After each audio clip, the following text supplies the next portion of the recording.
It's about to happen. Bristol is about to become one of the most beautiful places on earth.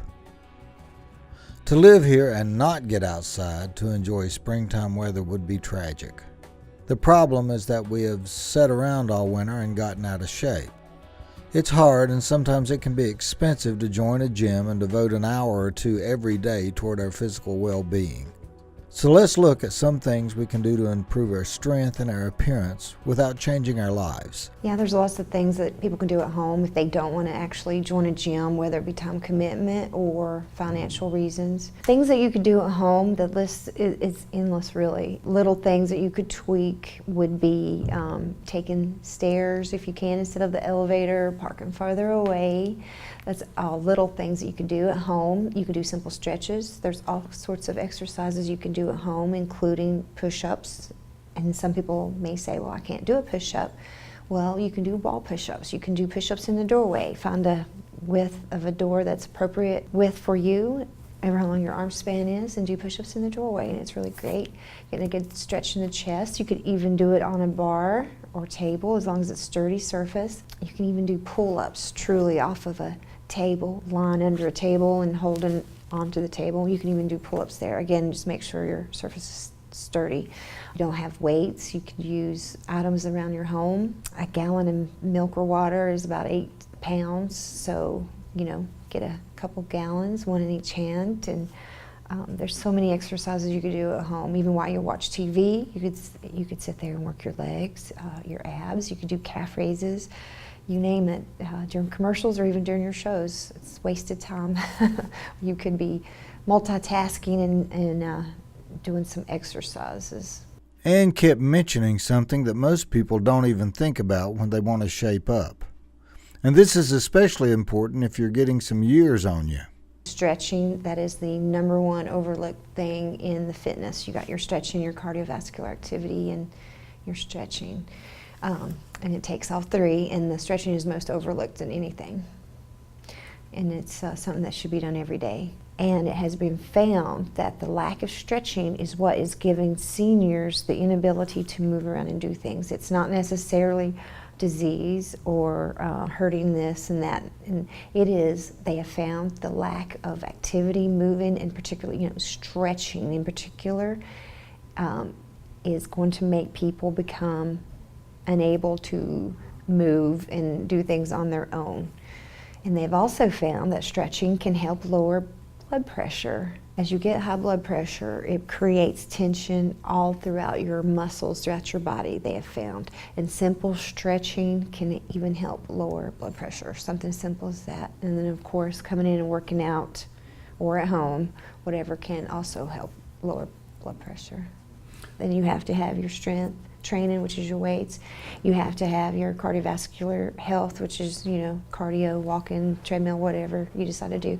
And then your flexibility, which is your stretching, which you really need to do every day. And then your diet, which can be as much as 70 to 80% of your success. I always tell my clients to make sure that they're eating plenty of fruits and vegetables. First of all, start there because that's the most neglected too of the eating. People get their meats and they get their carbs, no problem, and their fats. But fruits and vegetables are neglected a lot. And truly, if you incorporate that, you will see a huge results. I mean, it's going to be huge. And make sure you're getting plenty of fiber, which if you're getting in your fruits and vegetables like you should, you probably are getting enough fiber. But if you're not, then make sure you're getting enough fiber. Drink plenty of water. Try to limit your sodas. Matter of fact, I do not think sodas are good for you at all, to be honest.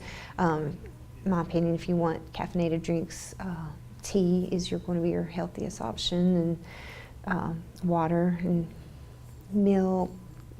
I wouldn't go overboard on milk either. There's a big controversy on milk and do this milk and that. But one thing about fast food is that at least a lot of them are offering healthy choices now. It's a lot better than it used to be. But I would stay away from a lot of fast food because it's extremely fattening. You can look, most of them, I know McDonald's does, for example, have, calories and fat for everything on there.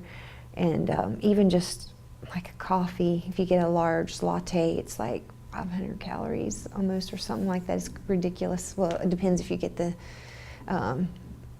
what milk you get, fat or non-fat, but it depends on which one you get, but it's ridiculous. And you get a Big Mac, yeah. I don't even know how many calories that is right off the top of my head, but I know it's crazy ridiculous.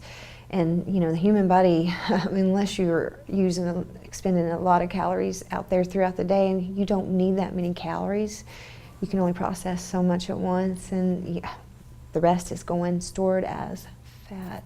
So, and if you eat there 2 times a day, for example, and most days of the week, well, it's going to be almost hard not to gain weight.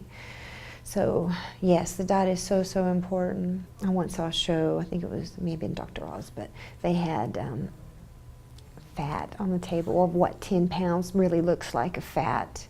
And it was quite disgusting, and it was a lot of fat. And it just blows your mind to think that that was inside you or more that you're carrying around.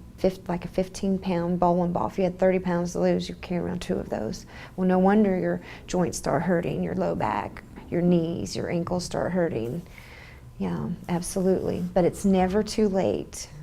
Even as a senior, if you've never exercised your whole life and you're experiencing problems, it's never too late to get in the gym. I do recommend using a gym because you have access to all the machines, all the weights, and you have experts in there to guide you if you have questions, and there's classes that you can take.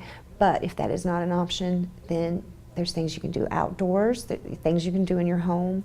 But I would encourage everybody to stay as active as they can and encourage our youth, that's going to be our future, to try to stay in shape and have fitness as a high priority.